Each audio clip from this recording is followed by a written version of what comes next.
And as usual, you are encouraging me when I was there.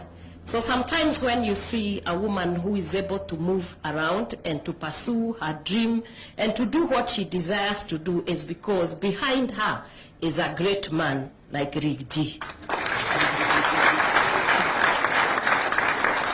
Those people who have a problem with my husband, you had better know he's a very good husband. He's also a very good father. Not only that, he's the best leader you can ever have. He's a man with a big heart. And when I asked him to come today, he was very busy. He said he will be there, and you can see he's there. You can clap for him. And without much ado, because I know he would like to talk to you, if you can be upstanding.